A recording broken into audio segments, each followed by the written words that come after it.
જંબુસર તાલુકાના મોટા અમનપુર ખાતે પરમ પૂજ્ય જગતગુરુ અવિચલ દેવાચાર્યજી મહારાજનો પરમ ગુરુ પાદુકા પૂજન અને જગતગુરુ ભાવવંદના કાર્યક્રમ યોજાયો।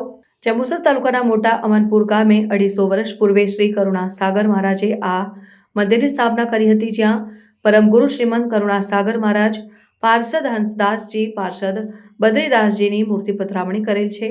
જ્ઞાન સંપ્રદાય થકી યુવાનોને સાચી દિશા, ગાય સંવર્ધન, હિન્દુ જાગરણ, પ્રાકૃતિક ખેતી, પર્યાવરણ બચાવ સહિત અનેક સેવા કાર્યો કરવામાં આવી રહ્યા છે। મોટા અમનપુર ખાતે પરમ પૂજ્ય ગુરુજી સપ્તમ કુબેરાચાર્ય અવિચલદાસજી મહારાજને સાર્ધ શતાબ્દી મહોત્સવમાં તારીખ 24મી જાન્યુઆરી 2023ના રોજ વિરાટ ધર્મ સંમેલનમાં જગતગુરુ પદ એનાયત કરવામાં આવ્યું હતું। અનંત શ્રી વિભૂષિત કેવલ જ્ઞાન પીઠાધીશ્વર જગતગુરુ શ્રી અવિચલ દેવાચાર્યજી મહારાજ પરમ ગુરુ પાદુકા જગતગુરુના સર્વ સાજ શિર પર કુબેરાચાર્ય પરંપરાના પાદ્ય ધારણ કરીને છડી, ચમર, છત્ર, નિશાન, ડંકાર સાથે જંબુસર વિભાગના અમનપુર ખાતે પધારતા નેમી ભક્તોમાં અનેરો આનંદ ઉત્સાહ જોવા મળ્યો હતો।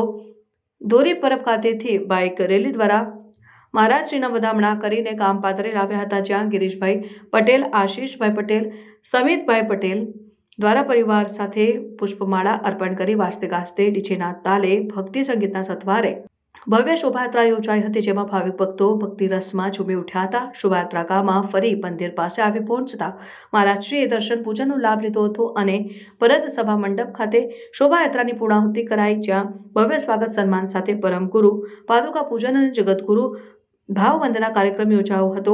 સદર કાર્યક્રમમાં ધારાસભ્ય ડીકે સ્વામી ઉપસ્થિત રહ્યા હતા અને મહારાજશ્રીના આશીષ પ્રદાન કર્યા હતા। આ પ્રસંગે ધારાસભ્ય ડીકે સ્વામી, તાલુકા પંચાયત પ્રમુખ નીતિનભાઈ પટેલ, મહામંત્રી બળવંતસિંહ પડિયાર, જગદીશભાઈ પટેલ, ગામ સરપંચ સહિત મોટી સંખ્યામાં જ્ઞાન સંપ્રદાયના ભાવિક ભાઈઓ બહેનો હાજર રહ્યા હતા અને આ સહિત ત્રિદિવસીય સંગીતમય કાર્યક્રમમાં પરમ વિદુષી પૂજ્ય શ્રી ગીતા દીદી પોતાની અમૃતવાણીનો લાભ આપશે।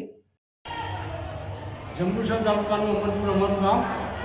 આ ગામમાં પરમ ગુરુ શ્રીમદ કરુણાસાગર મહારાજે અમારા ગામની પ્રતિષ્ઠા કરેલી હતી, મંદિરની પ્રતિષ્ઠા કરી વર્ષો જૂનું અમારું મંદિર છે।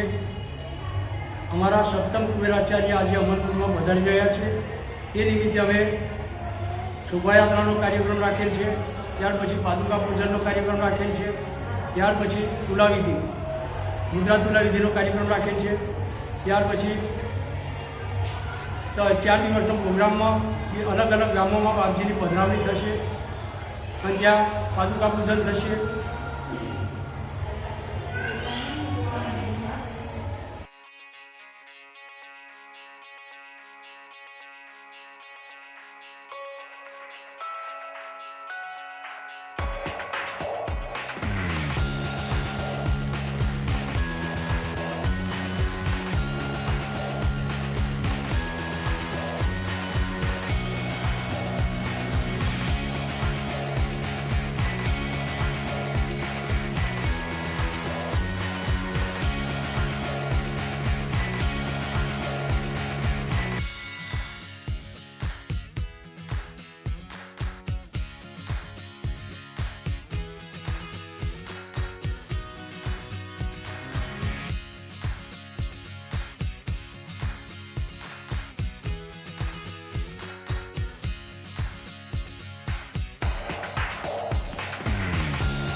સમાચારોની ઝડપી અપડેટ માટે હમણાં જ સત્ય સ્વરાજ ન્યૂઝ ચેનલને લાઇક, શેર અને સબસ્ક્રાઇબ કરો।